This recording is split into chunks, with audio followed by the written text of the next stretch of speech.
Howdy, everybody. I almost said what's up, everybody. But I'm changing it to howdy. Howdy, everybody. Welcome to Sunday's live show here on youtube.com/ImprovGaming.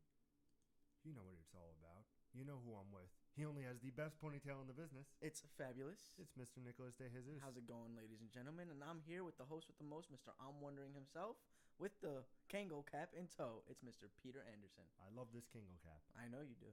What's up, everybody? We are Improv Gaming. We come to you live every Sunday at 6 p.m. Eastern Standard Time, where we go over the top news stories of the week, new releases, and, of course, topic of the show. Today's topic of the show is all about Mass Effect Andromeda. Nick's played it a bunch. I have played it less than a bunch. And we both have very strong opinions. So we have that. We also have a Tuesday and Thursday little 10 to 15 minute chunk of a Gamescast where basically we talk about whatever we feel like. This past week we did Horizon Zero Dawn Spoilcast. So if you played Horizon Zero Dawn and you want to hear what we have to say about it and the little bit of spoilers that we include, you could check out Thursday's episode. We also say what we wanted from Mass Effect when it first released on March 7th. So all of that is on the channel. So if you're new, make sure you hit that subscribe button, like the video. And if you have any comments, let us know. We are live on Facebook. We are live on twitch.tv/improv_gaming. Right, Nick? Yes, we are. And, of course, here on YouTube. So you have so many... So many options. So many different options. And, of course, we also, don't forget, have Improv Play. Improv Play. With Mass Effect multiplayer out now, I want to play with you guys on Mass Effect multiplayer. Nick wants to play with you guys. So remember, you can always add us at C Charisma on PSN for me and Improv153 on Xbox for me. And you can go to Profcot on the PlayStation Network for me. And I don't do the Xbox thing, so I'm a Sony fanboy, as pointed out by one of our viewers. Very much so. So I almost found a Switch the other day. Did you really? You know what's funny? I went on a date on Friday. We went to Walmart because I am obsessed with finding Rice Krispie Treat cereal. Now, let me explain this to you guys. It's the purple box. Yes. Now, this is the one where they actually make the Rice Krispie Treats, basically pull it apart and put it... Yeah, it's fantastic. I had it before I came here, of course. So, that's why you have so much energy. Of course. Usually, every Walmart I go to, there is none. But this one had 8 boxes. Did you buy all 8? Do you think I bought all 8? I think you bought all 8. I kept myself in reserve. I bought 5. So going on that, I was like, let me check out the gaming section and see, maybe nobody in friggin' North Bergen, Jersey will have any clue to go to a Walmart and get a Switch. And there it was. The PlayStation VR.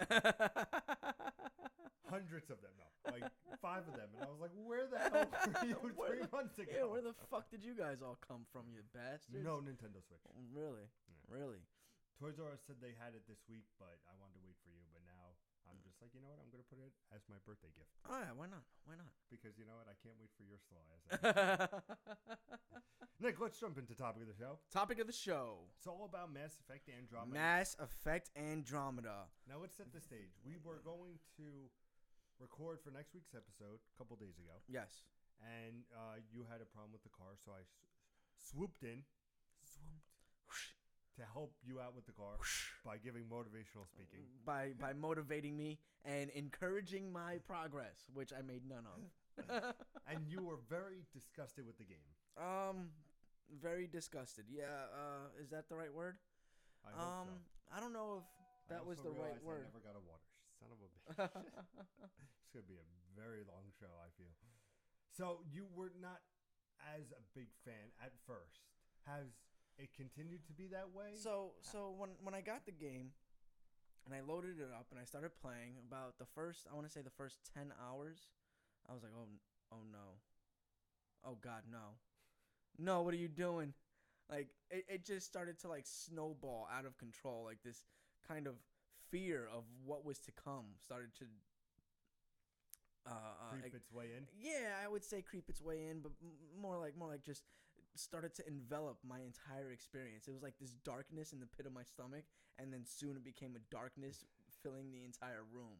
That first 10 hours. After that first 10 hours, it felt like the game opened up a little bit. Okay. And what I mean by that is the first 10 hours seemed to be very cutscene heavy. Very cutscene heavy. Way too many cutscenes. just far too much. And the flaws in the game are obvious when you have far too many cutscenes going on. And what I mean by that is the voice acting, the facial animation, the cutscene animations, the character development and shit like that. Like, just, you don't fall in love with these people. They seem very bland and boring, and I'm not really interested in anything that's going on besides the main storyline. And that's pretty much it. As things started to continue after that 10 hours, everything kind of became more interesting. And what I mean by that is I got more gameplay out of the game because I wasn't watching cutscenes so often. You were being active. I was being active instead of very passive. So the game started to feel a lot better because I was now playing the game more often. It was very unnecessary for all these cutscenes, but I get it. You need that pointless exposition in order to kind of develop as much of the story in the beginning, so that then you can go on to something different. But being that it is this open world, because they keep on like putting open world in quotes when they talk about Mass Effect, it is an open world game in a lot of ways. I mean, you have plenty of planets that you can go to. You explore those planets.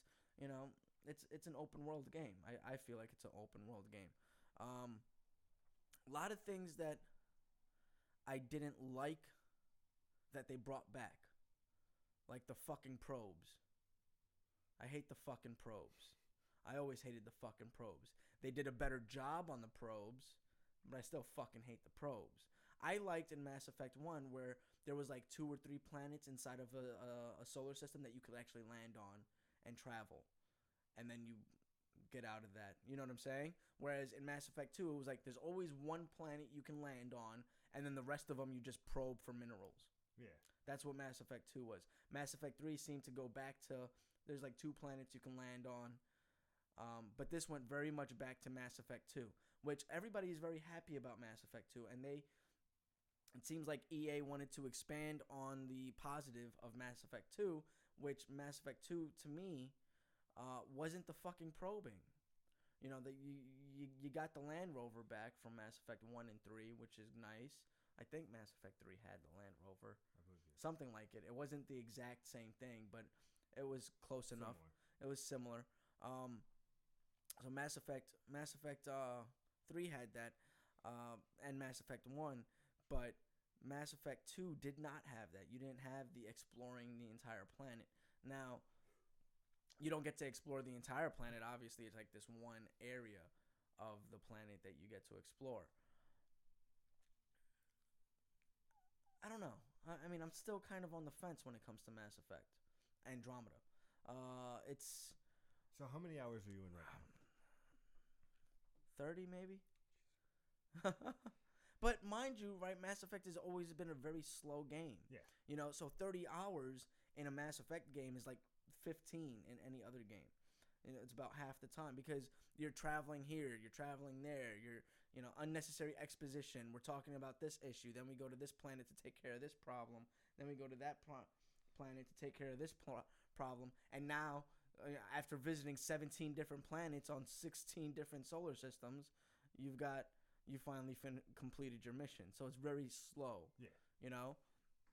Is the story at all getting better? Are you feeling better with the combat? Because I know the combat was not your forte. The combat is feeling better now that I've unlocked some more things.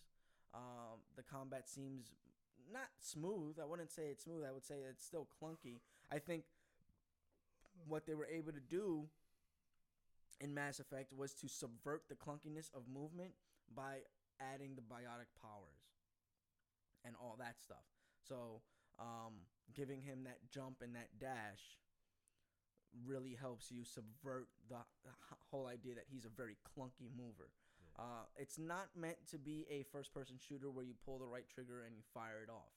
It's meant to be a running gun where you shoot from the hip most of the time, and if you need a little bit of accuracy, you hit that accuracy. A lot like Fallout is. Fallout, a lot of people were complaining that it played too much like a first-person shooter because they did such a great job at making it a better first-person shooter, but it wasn't meant to be that. It was meant to use the VAX system, and that's how you're supposed to play Fallout. This is very much the same way. You're not supposed to play it as a first-person shooter. It's not very good as a first-person shooter, so it very much discourages you from playing it as a first-person shooter.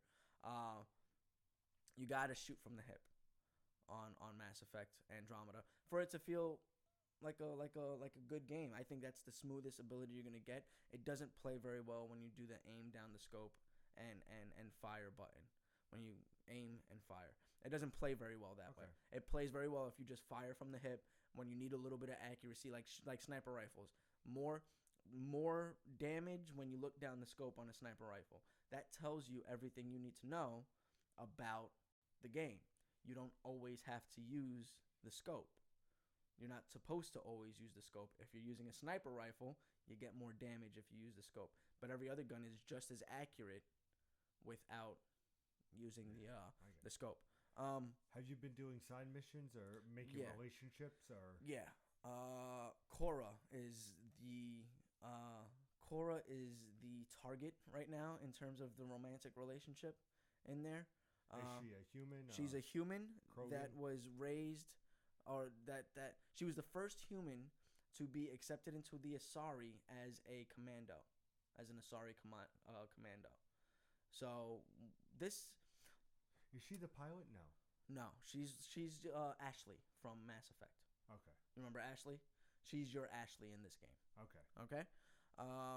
The one with the hair that's parted? Yes, the one with the Yeah, little "Can I talk to your manager" haircut? Yeah. Yeah, that's her. That's the one. Really? I didn't expect you to go for that one. I was just playing around and I got further with her than I did anybody else. So I was like, all right, so I guess that's the one. That's the one. I'm easy. Whatever. I want to go for that pilot. Yes. I haven't seen any way to get into the pilot's pants at all. I haven't, and I've been trying. I've been Cora's my backup. I'm trying you. I already got her on. What, you need a mission? I'll do 7 missions for you. There was something that I was gonna say. It completely slipped my mind. I don't know what it was. I don't know what it was. Well, let me give you my thoughts on Okay. Mass Effect.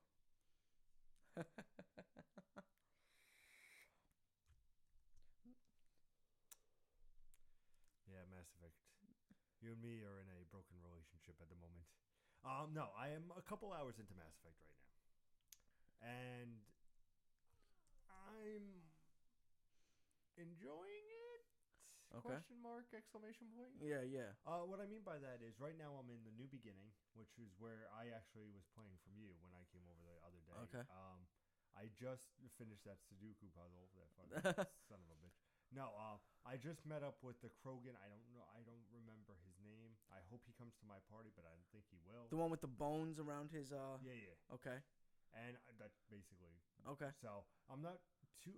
I would say a couple hours in. I put some bionics on, so I have the shockwave, which I realize really doesn't do that much. It's interesting.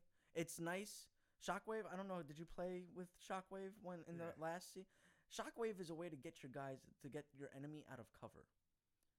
So if your enemy's hiding behind something, boom, you hit him and he moves out, and then you can pop him. And then I have the pull and throw mechanic. Oh, okay. How was that?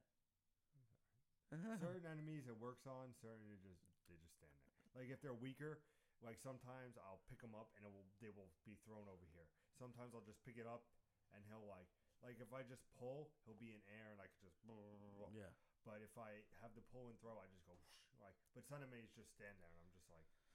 Yeah, I think it only works on certain enemies. It even says it in the description, like when you're looking at the attributes and stuff. At the attributes or at the tree. If you're looking at the tree, it'll say now you can there's one that says now you can hit heavier. Now you can lift heavier. Okay. Like heavier guarded or whatever, heavy armor. I have to shielded check enemies. yours out because I want to see how you laid yours out. Cause I laid mine. I just fucking.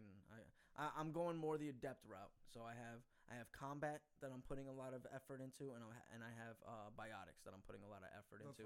I'm focusing on one tech, but I stopped playing with tech. I was never a fan of tech. even in the older Andromeda games, I was never a fan of tech. I started focusing on biotics and combat. I kind of regret putting anything in tech because I kind of want that point for other stuff. I hear you. What level are you offhand? 19 or 20. All right, I think I'm level like 4. Yeah. After this mission for you, the game starts to open up. It does? Yeah. After this mission, once you have created your outpost on this planet that you're in, spoilers, sorry. Once I had an idea. Yeah. Once you create an outpost on this planet that you're on, the game for me drastically shifted into terrible to this might not be so bad. Just to give you, Okay. it's not. It didn't go from terrible to oh my god, this is the best game ever. You know what? This might not be so bad. This might actually be a decent game. Now it feels very much like a PlayStation 3 game. That's one thing that I have a problem with. It feels like a last gen game, and this is the problem that I have with developers that wait this long to put out a sequel. You had no practice on this console at all, or put out any game. They focus all their intentions on one game. They build that one game. They put it out there, and now you've put a last generation game on a next generation console that's about to die and get taken over by half a step generation with VR, PlayStation Pro, Scorpio coming, Nintendo. the Nintendo Switch. Like, you made a major misstep because your developers didn't have any practice over the past 4 or 5 years. 4? It came 2013. 2013, 4 years. Over the past, three and a half years, let's say, right? And over the past 3.5 years, your developers had no practice on this console to see what the market response was to the way that they were developing. Even if they were doing like little indie projects or free-to-play games, they would have had the practice they needed. But Andromeda, it's very much, hey, I could have played this game on PlayStation 3. Definitely played this game on PlayStation 3. What's new about this? This is Mass Effect 3 with better graphics. That's all it is. I would argue it's not even as good as Mass Effect 3. No, I feel like the trilogy, like, granted, I'm a couple hours in, but I feel like the trilogy is a far superior game. And I still think Mass Effect 1 is one of my favorite Mass Effect I games. loved Mass Effect 1. I was absolutely blown away by Mass Effect 1. Mass Effect 2 felt like a misstep to me. I know there's a lot of people out there that enjoy it. Yeah. And Mass Effect 3 is a big multiplayer platform. I know people in the multiplayer universe love Mass Effect 3. I am not a fan of multiplayer or online multiplayer, so that is not my thing. Each game seems to have its little quirk about it, or its little niche about it. Right, Mass Effect 1 is a great campaign. Fantastic. I felt like that was like a fantastic storytelling experience. Mass Effect 2 was I have nothing nice to say about it, but I'm sure there's something. And Mass Effect 3 was the multiplayer experience where they. Well, I like the combat too. I think actually, you know what? That's actually a fair. The gameplay in Mass Effect 2 was much better than Mass Effect 1. They made a lot of great improvements in the gameplay of Mass Effect 2. 100%. Yeah. And then Mass Effect 3 was all about, like, since they got the story and the gameplay, they were like online competition. And they knocked that out of the park with online competition. The story was decent. The story was decent besides the ending that everybody hates. What color cake? Yeah, what color? Pick a color. The Mass Effect Andromeda, I want to call it the problem with Mass Effect Andromeda. I don't know what to call it. Is that it felt like there was a lot of probing and by executives to say, hey, this was a great idea from Mass Effect 2. Why don't we put that together with this great idea from Mass Effect 3, and maybe we'll get a hit. And the developers are sitting there trying to struggle to get this to work together, and they're not focusing on the game, the storytelling and the game of Mass Effect. And then the voice acting was like this last minute. Hey, we just got to get through these. So like, why don't you just talk into the microphone, say the lines, just rip them one by one. We're not gonna even stop. Just one by one, go through them. Hey, I am not a fan of this. Why are you here? what is your purpose? You know, like stupid shit like that. Like, you know, it was just one person just sitting there just literally reading them without any context of what was going on. So everybody seems out of whack and not in the right frame of thought. And they're not reading back, right? So they don't have both line sets, which they should if they're reading a script. Like, you should have what Nick's saying and what Pete's saying and how to respond to all of those. That way the delivery of it can be interpreted. I think they just gave them all. These are all the lines that you're saying. Do it. You know what I'm saying? And which from a development point of view, very efficient. But from a production point of view, shitty job. Absolutely terrible job. You did a terrible job from a production point of view. From a developer point of view, very efficient, right? Just give him all his lines, and then we'll give all the other people all their lines, and then boom, boom, boom, boom, boom. And we can get it done really quick. Well, sometimes quick isn't the best method. Sometimes it's harder to get something right than it is to get it wrong.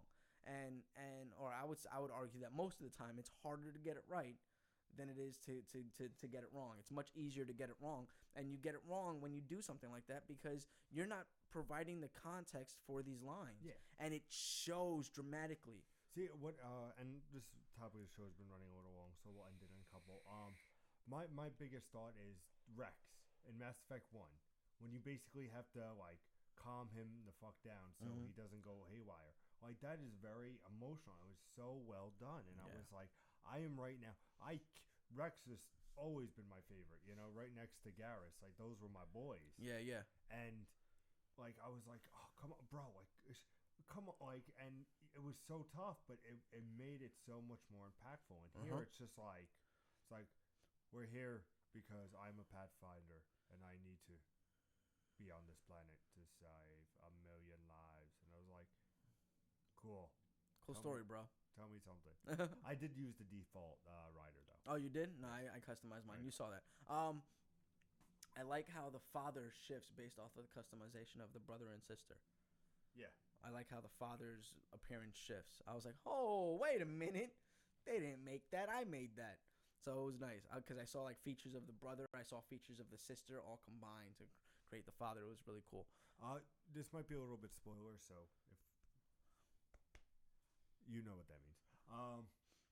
Have you seen the sister, or is she still in cryo? She's still in cryo. I'm really hoping that she gets out of cryo so that then one thing you told me about Mass Effect is true. That she's out in the universe while you're doing this, not just sitting in the cryo bay the entire time. Because I'd be very pissed off if she was sitting in a cryo bay the entire fucking time. Spoilers are over. So, final thoughts on Mass Effect Andromeda. 30 hours in. Level 19. I mean, there's so much to say about Mass Effect Andromeda, right? I don't want the gamer to walk away from this conversation thinking, oh, this is a game I shouldn't get. One question I wanted to ask you, and this is more for your benefit than it is for mine, even though I am curious. If this game came out, you know where I'm going with this. If this game came out on the PlayStation 3 2 years after Mass Effect 3 came out, do you think people would be more loving of this game?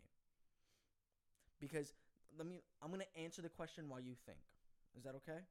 All right. Answer your own question. I'm gonna answer it while you think because I do. It's my question to me. I want your answer for it. Yeah. But the reason I say that is because while I'm playing the game, I'm stuck in between these two perspectives of, was the trilogy just like this? Did they have great voice acting in the original trilogy? Because I don't remember it that well. I remember being connected to the characters, but was the voice acting that great? It was decent. Was the animation really that great?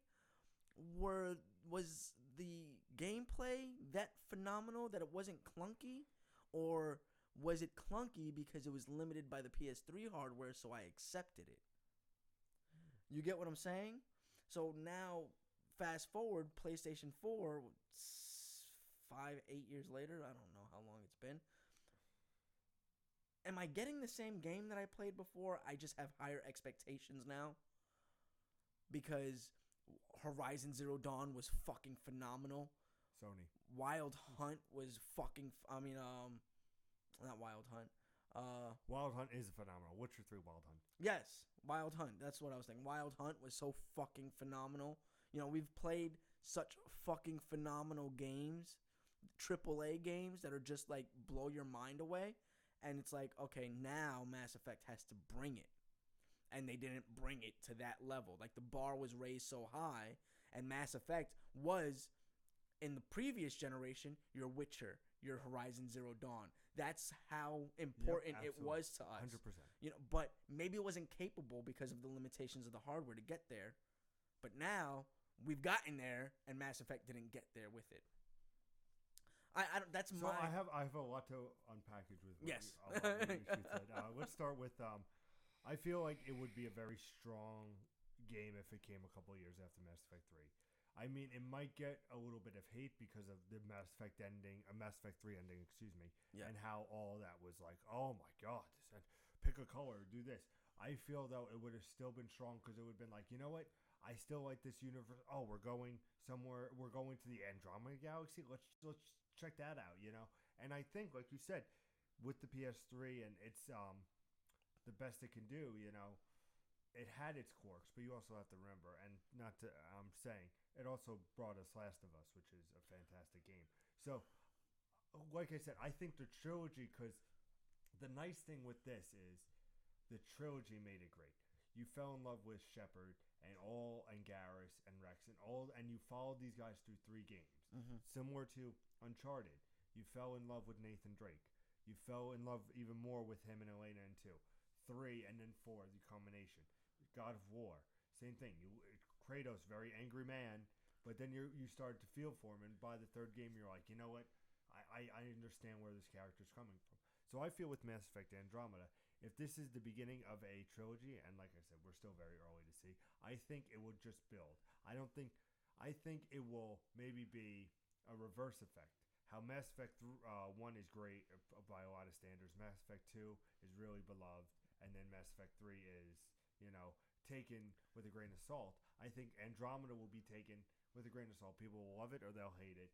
Andromeda 2, or whatever it would be called, would be even better. And then the 3rd installment would be like, okay, now these characters come full circle for me. I do like Ryder. Okay. He's become his own. Okay. That's how I feel like it would happen. But then again, if they learn the lessons from this mistake. Yeah. Now I'm glad that you bring up God of War because I have another question because that brings up another question. I'm sorry, I'm gonna drag this on as long as possible. I have a lot of energy now. I didn't before the show started. You were very drowsy. I was very drowsy. And I'm yawning. I apologize for the fans. I've been working all day. So have I. Our second job.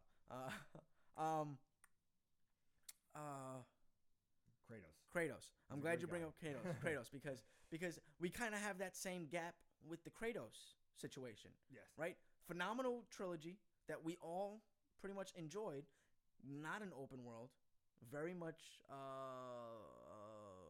what's the word I'm looking for? Linear? No. Linear, yes. Very linear in its composition. We're getting another one. Yes. Are you afraid that Kratos might suffer the same fate as Mass Effect has? Was a great game in that era, but trying to bring that up to this level of expectation is going to be very difficult for somebody to pull off. Ladies and gentlemen. So God of War, I don't think it's going to have an issue. There's a number of reasons why. You have God of War 1, 2, and 3. Mm-hmm. And of course, you have Chains of Olympus, Ghost of Sparta on the PSP. You also had Ascensions, which was right after God of War 3. Mm-hmm. So there's been less time since the Mass Effect to Andromeda from God of War. But I feel what separates God of War is, first of all, Santa Monica is doing, who's a great studio. But besides that, the one thing is they showed you gameplay. Okay. Very early. Okay. And it looks fantastic. And it makes Kratos look human, so to speak. He's very upset. People always say, oh, he's very angry. He's this, he's that. But they're bringing a child, his son into it, so it makes him seem like more of a human being, quote unquote. And the combat looks just as fantastic as it's always done. Now, the problem with Mass Effect Andromeda is, really, you didn't see the first gameplay until November, December? Yeah. Where was that little platform? Oh, look, He's jumping from platform to platform. He's jetpacking. Okay, cool. And then, just to mention, I mean, IGN's first this month for March has been Mass Effect Andromeda. The game comes out 3 weeks into the month, and you're saying that it's your first, like, first things here. It's like the thing that I think there was not enough pop for this game, and then when people played it, they're like, eh. Yeah. You know, with God of War, you had that amazing E3 demo, and you know at E3 this year, you're gonna see one more demo and say, this game is coming to you in 3 months. Get ready. Yeah, yeah. You know, and people are gonna be like, yeah, I can't wait to play this game. It looks like just a beat 'em up and thing. For when Mass Effect has that space opera and that dialogue, but the push behind it wasn't very good, and it does get hurt by Horizon Zero Dawn, which was regarded as one of the best first-party IPs that Sony has done. Breath of the Wild, which I'm telling you, the more I watch of it, the more I'm like, I'm going to get lost in this world. Yeah. I see what makes everybody love this game so much. You also have, like, you know, your For Honors, which, it may not be big in scheme, but it was still a cool idea. Yeah. Well, you have Resident Evil 7 that did all these new things and brought it back to its horror roots. So, and we've had this discussion on the show many times. This first period, the first 3 months, has been stellar. Yeah, phenomenal. You have 3 to 4 games right now. Easily can be Game of the Year. You have Horizon, you have Zelda, you have Resident Evil. I mean, you have Persona 5 right around the corner. You have all these games that are coming, and not to mention we still have Red Dead Redemption 2, Call of Duty, Star Wars Battlefront 2, Destiny 2. All these things are still on the horizon.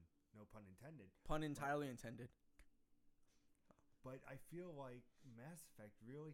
I feel if Mass Effect came out maybe a couple weeks in May, like somewhere in May, like that's nice sweet spot, be like, boom, perfect. You can have it first, like all new stuff in March, get people excited, and then boom, throw it out in May. Because, surprise, surprise, what happened? Witcher 3 Wild Hunt got released in May, and nothing was around it, and it just took off. Yeah, but Witcher 3, to play devil's advocate, Witcher 3 was a very well done game. So I'll give you another example. From start to finish, Witcher 3 was a very well done game. From modeling to animation to facial animation to voice acting, like it was a very well done game. So I'll give you another one. Okay. Dying Light. Okay. Came out January 29th. Okay. Of 2015. Nothing was around it. You put that game in fall or around this time now, it would have get slaughtered. Okay. But it was in that perfect time where there was nothing really near it, and it could breathe, and it could move on its own. Yeah, Mass Effect is a beloved franchise, don't get me wrong, but it's something where so is Legend of Zelda, and you can lose hundreds of hours in Legend of Zelda. You can lose 50 hours in Horizon. Platinum it. You can, all these games, Persona 5's right around the corner, you can lose all these hours. So if Mass Effect doesn't hit that high tier that Horizon was hitting, that Legend of Zelda is hitting, that Persona 5 have been getting fantastic reviews. If it doesn't hit that high stokes, because maybe the backlash of Mass Effect 3, that people were a little bit more lukewarm, saying, BioWare screwed us before, why should we trust them this time? And have it with all these great AAA games coming out, it's going to hurt it. If it came out later, I think it would have been a completely different story.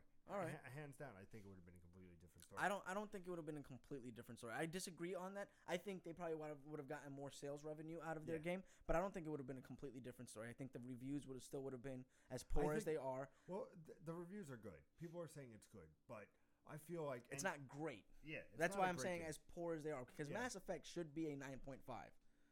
Right, not the game that was released. The concept of Mass Effect should be a 9.5. Right, like Mass Effect as a series to me should always come out at a 9.5 at the very least, because that's how good I feel about the series, despite that ending in Mass Effect 3. Now, when Andromeda comes out to like a 7.5, or even worse in some cases, it's just like you guys misstepped. So regardless, no matter where you placed it, you probably still would have gotten a 7.5 without a problem. You probably still would have. I see where you're coming from, but like I said, it's how I see it, and like I said, this will be in close with just the lineup. Like I said, with Horizon Open World, Zelda Open World, these two great, first an established IP in Zelda and a new IP. It's just it took it and opened it up, and Horizon looks gorgeous. Yeah. You can't Zelda looks gorgeous on your TV. Yeah. And then, like you said, and you even said it yourself, Mass Effect 3, Mass Effect Andromeda looks like a PS3 game. It looks like an updated graphics. It's still, I think, Mass Effect Andromeda looks good. The facial animations look terrible, but I think when you're sitting there in combat, it looks gorgeous. I don't think it's a breakthrough, but I feel the same way about Horizon Zero Dawn. Looks good, not a breakthrough in graphic interface. Same thing with Zelda. Toon animation, it's toon shading. It's toon shading, but boosted, where you have more colors, more different gradients. So it looks a little bit better than the toon shader you've been before. So the artistic style of both Horizon Zero Dawn and Zelda mask the terrible graphic quality. Does that make sense? I agree. Whereas Mass Effect is really going for that photorealistic look because they've always tried to go for that, and they fucked up terribly. Yeah. You're no Hideo Kojima, so back it off a notch.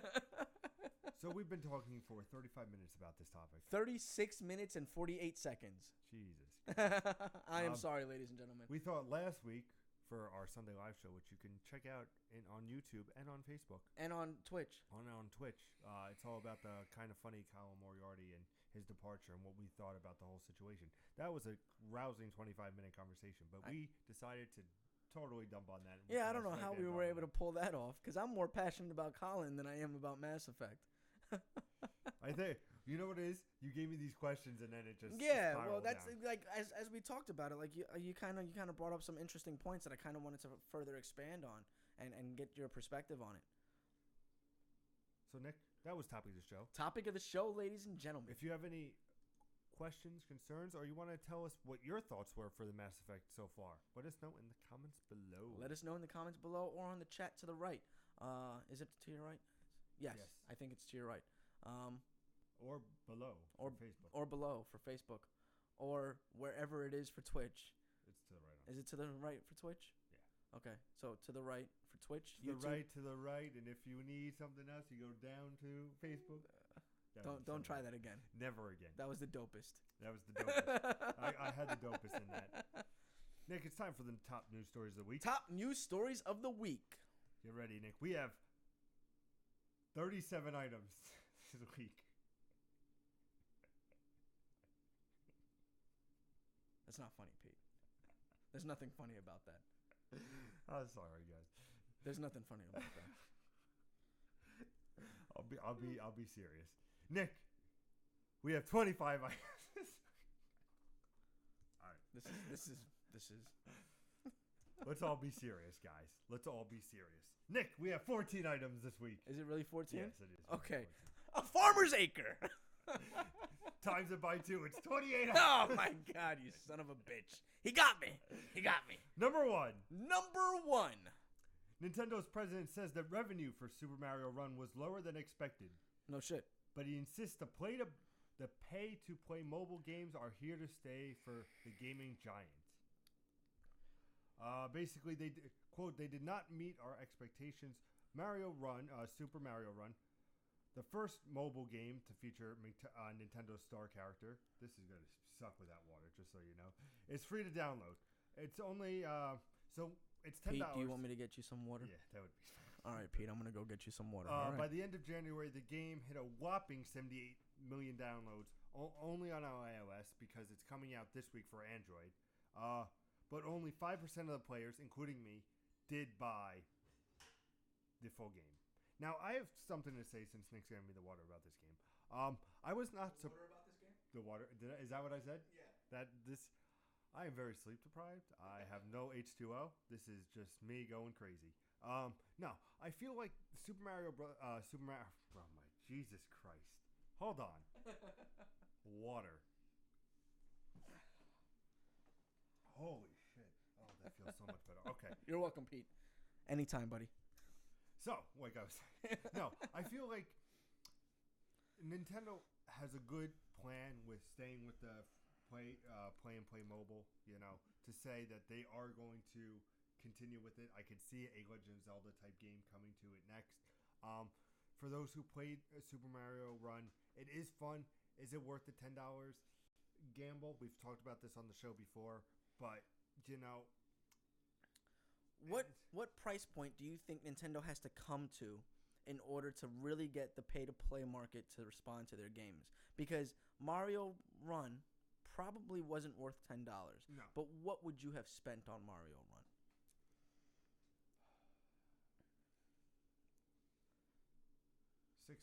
$6.99. So maybe $5 or $4.99 for their future titles might actually drive. I'd give them $5.99. I think that would be the ideal. The golden zone for them. Okay. Because it's a little bit higher than some of these $5 games, but it's not obnoxious as 10. Nintendo, by all means, you have the right to charge for these great games. Yeah. On the Android and. But at the same time, you're a business, right? You only have to make one copy of this software, and then it duplicates all over the place, right? So you're not expending any kind of resources to get this out there. Once it's on the iOS platform, that's it. You've spent all your money.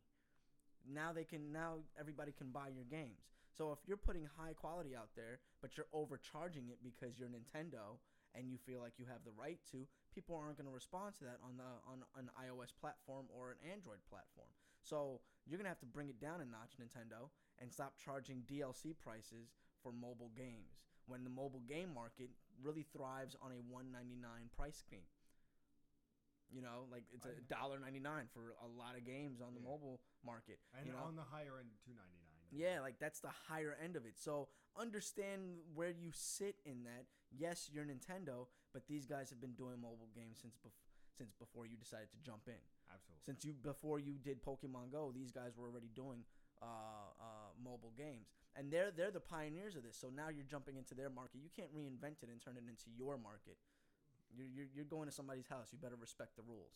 100%. Number two. Of 28. The third episode of Telltale's Walking Dead Season 3 has been teased in a new trailer, which you can see on YouTube, and the episode's release date is March 28th. Episode 3, Above the Law, sees the season's new playable character, Javi, struggle to settle with his newly reunited family. You can take a look at the video over on YouTube, and it arrives for Xbox One, PlayStation 4, PC, and mobile devices. PC, bro. And this coming up week. Number 3. That's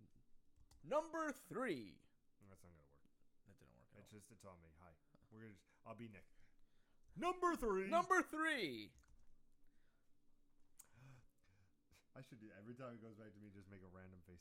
After being refused earlier in the month, horror game Outlast 2 has been successfully reclassified and given an adult rating of R18+ in Australia. Excited for this, Nick? All the Australian people are. I don't know what you're talking about. An entry for Outlast 2 was listed. The Austrian government classified board website has confirmed that on March 21st, 2017, Outlast was given an R18+ rating, which warning of high impact horror themes, violence, gore, blood, and sex. Interesting. So good on you, Australia. Good job, Australia.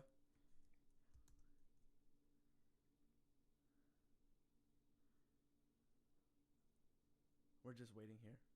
Oh, never mind. I thought I read the wrong thing. Number 4. Or 28. The Xbox backwards compatibility grows again with the arrival of 3 more games. As announced by Major Nelson on Twitter, Darksiders 2, and Assassin's Creed Revelation joins the program. Yay! Now, Nick, I have some interesting stuff about that in 1 second. What are the interesting stuffs about that in 1 second? Number 5. The games with gold are available for the following games, and I have to say this is one of my favorite games of gold ever. Okay. For Xbox One, you get Rise, Son of Rome. The launch trailer for Xbox One. From April 1st to the 30th. You get The Walking Dead Season 2. from April 16th to May 15th. Okay.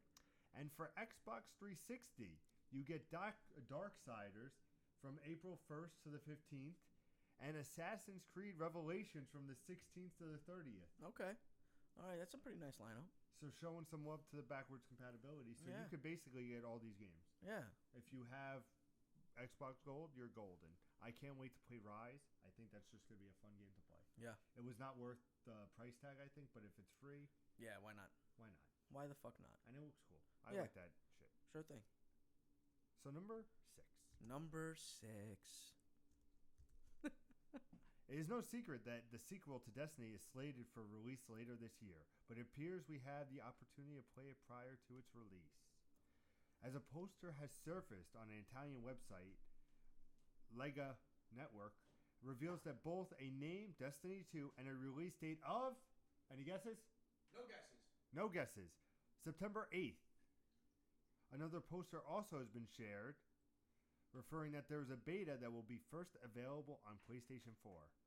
The arrangement wouldn't be surprising, as it first came to Destiny's beta and infancy on PlayStation 3 and PlayStation 4. So not surprising if they do this. Interesting little thing going on there. So are you excited for that? Destiny 2? No. I think there's far more interesting titles to look forward to than there is Destiny 2. I'm more excited about Mario Odyssey than I am about Destiny 2, and I don't like the look of Mario Odyssey and a talking fucking hat. I can't wait. I don't like the idea of characterizing his fucking hat. You know how, like, okay, great, something else to make fucking money off of. Before you know, it'll be Super Mario's hat run for the iOS. Just a flapping hat. That's great. It'll be Flappy Bird, but with Mario's hat and eyes on it. That's actually, I just pitched Nintendo a very fucking phenomenal idea, I think. You're welcome. I think that's actually I think you'll make a lot of money if you do Mario Odyssey flap with Mario's hat. Number 7. Number 7.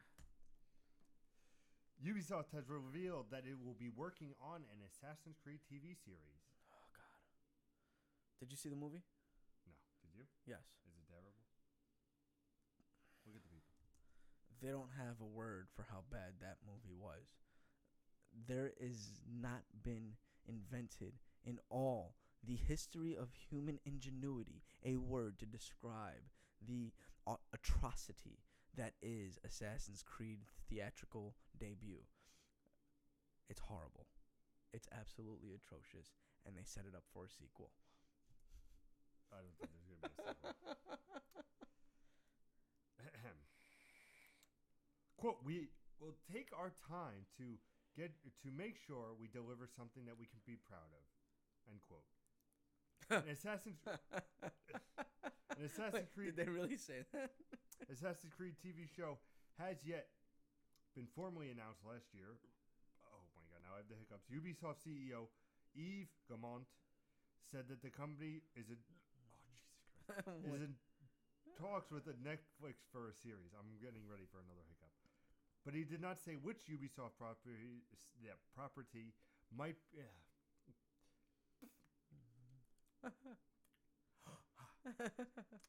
Assassin's Creed TV show has yet been formally announced last year.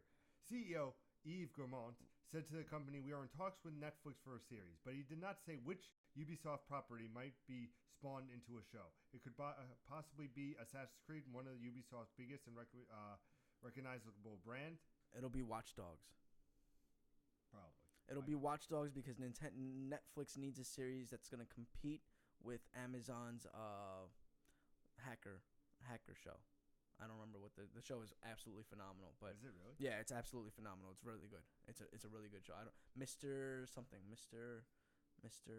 Fuck, I can't remember the fucking name. Sounds like name. a good casual conversation. Number 8. Number 8. Whenever you're ready, Pete. Let me try this again. Number 8. I'm just doing it. With word that Nintendo is offering to repair troubled sync Joy-Cons, the company has finally addressed the desyncing issue and claimed it will not be a problem in the future. It's about fucking time, Nintendo. But until now, Nintendo has been largely quiet on the subject, offering no comment on the matter when contacted by GameStop and other newsworthy outlets.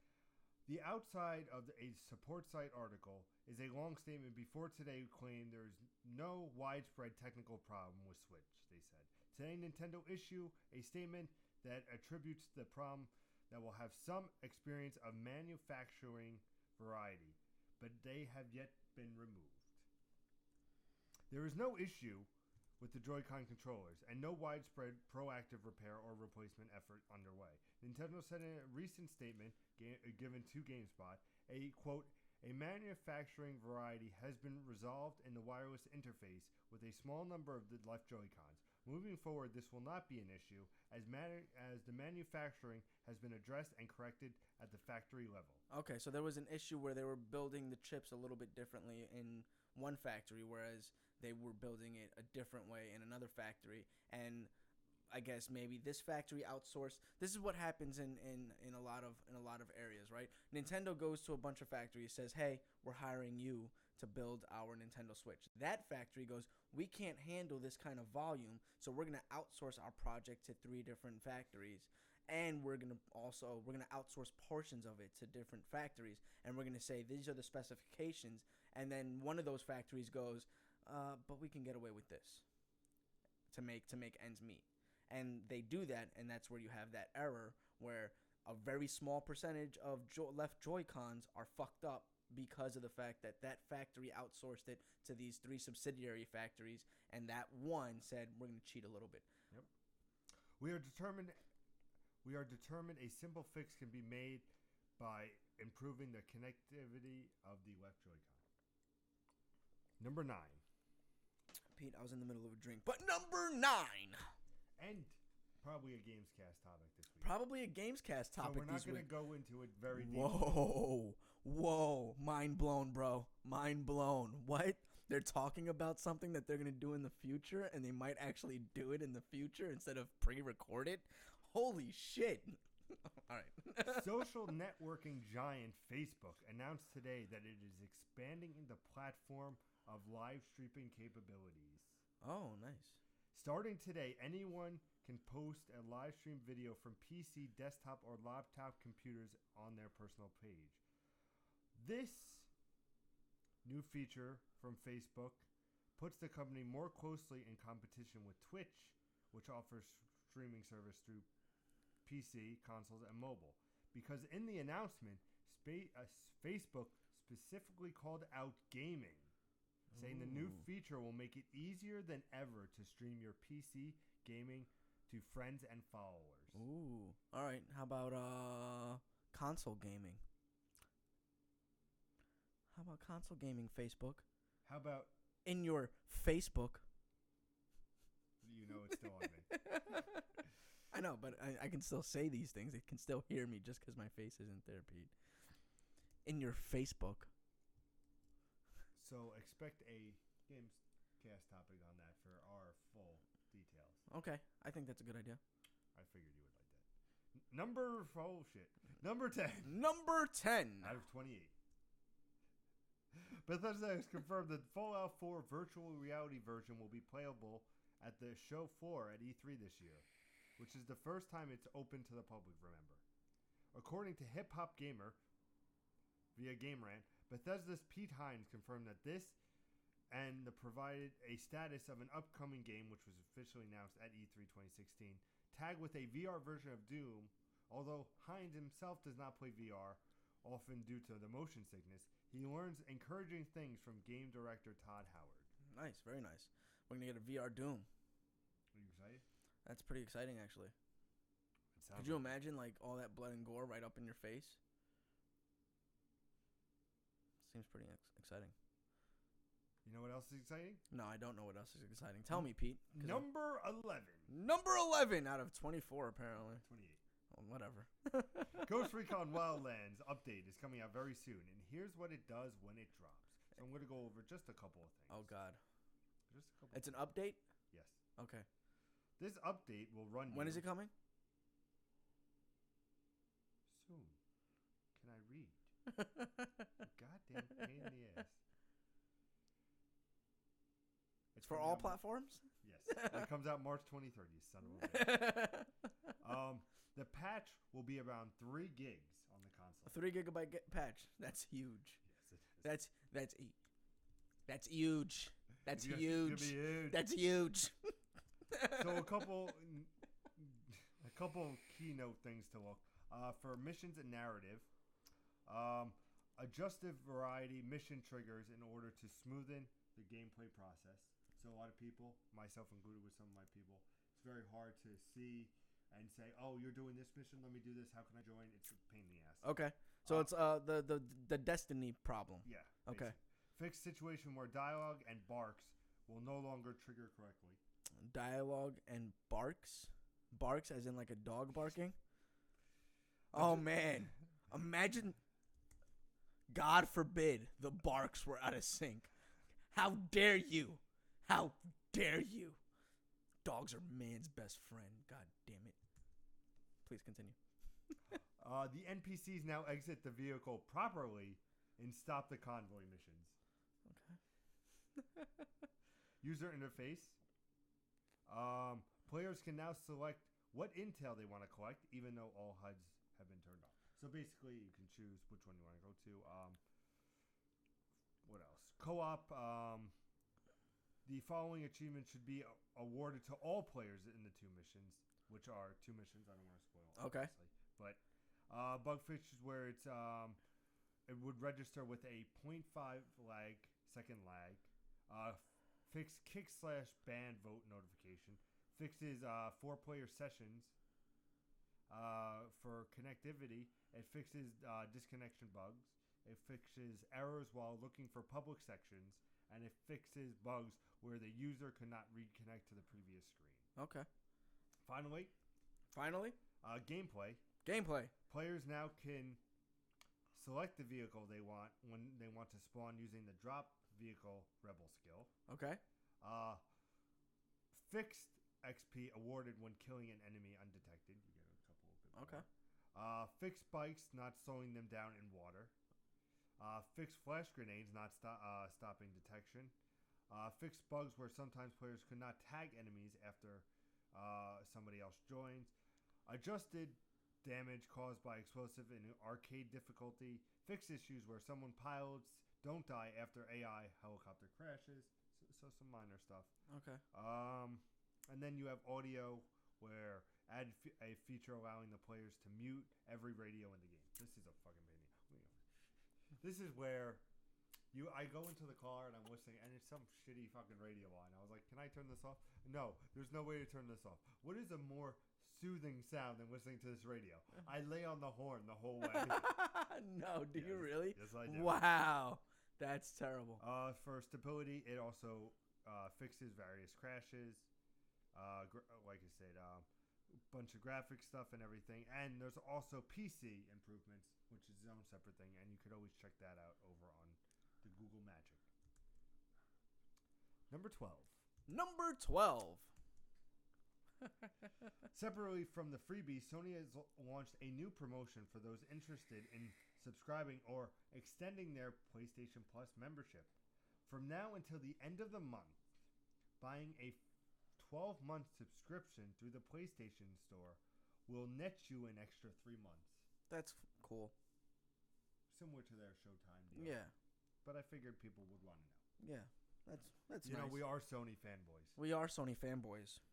The both of us. You're just keeping it on me the whole time. I am, because I think the people need to see your beautiful face so they know to share it with their beautiful friends. Number 13. For those hoping... I'm getting a little better at switching the stuff around.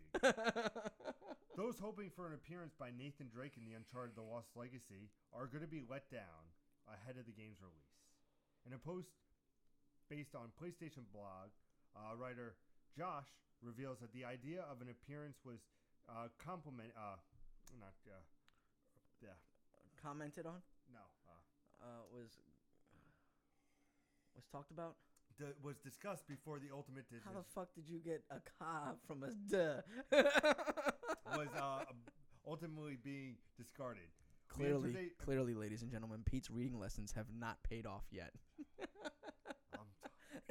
We entertained a few possible ideas around, including Nate as a secondary character, but what was said? Nate. Nate. And fucking jackass. Yeah. But every Hashtag time Nick's we a dick. did, felt Hashtag Nick's a dick. a soufflish. Yes. He's not going to be on Uncharted The Lost Legacy. I need to take a nap. All right. Final news story of the week. Number 14. Number 14 out of way too many for Pete today. God, thank God I didn't do 28. Thank God. Fuck you, motherfucker. A new pass for Mass Effect Andromeda has arrived, fixing a number of single-player and multiplayer issues. What are the issues, Pete? Additionally, BioWare suggests that the improvements might be the way of the game's much-discussed facial animation. We're getting fixed facial animations? I doubt it, but let's tune in. As an outline in the BioWare blog post, Patch 1.04 fixes a series of sounding issues in single player where the player could not land on an arc. It also corrects a problem when Andromeda would boot to a black screen. And in terms of multiplayer fixes, the updated addresses an issue where players would hear audio from a different character instead of their own. What about the issue of whenever I wake my PlayStation up from sleep, everything is frozen, but I can still move the camera? Fix that, because I like to put my PlayStation to sleep, wake it back up, jump right back into the game. I had that at the Sudoku puzzle. It Yeah. froze, and I was like, how am I supposed to solve this? You put it to sleep, right?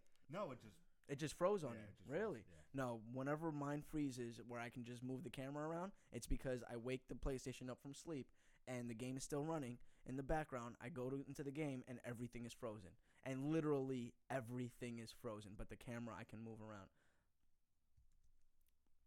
So, fix that shit. How about that? So that ends the top news stories of the week. Top news stories of the week. We're going to be moving on to new releases. New releases. If you know what's coming out this week, ladies, you don't have to tune in. Why don't you check out all the other fine content on youtube.com/ImprovGaming. You can also check out some of our Let's Plays over there, some of the previous live shows, and you could also check out on twitch.tv/ImprovGaming our previous weeks. I think it's 2 weeks about. 2 weeks of live shows. So, moving on. Here are the new releases. So I'm going to read a couple, and then it's going to go back to you. I'm just going to read the ones I want to read. Kingdom Hearts HD 1.5, 2.5 Remix comes out digital and retail.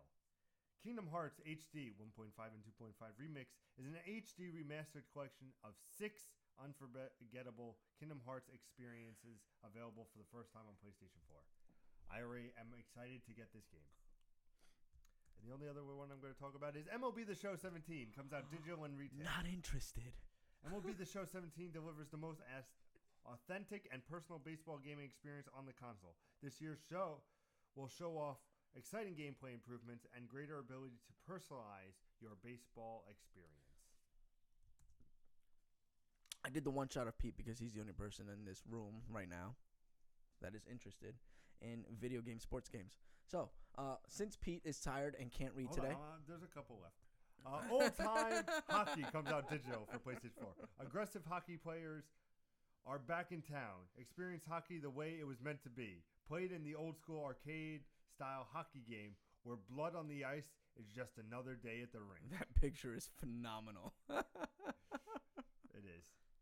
Punch Club comes out digital out on the 31st. Train Club. hard, find love, deliver pizza, punch crocodiles. Fight and rank up in the league. Welcome to Punch Club, the boxing management tycoon where you choose your own path and find out who murdered your father. That is way too complex. There's a lot going on in that game. MLB Baseball 17 comes out digital for PlayStation 4, the lackluster of the MLB The Show. ROB Baseball 20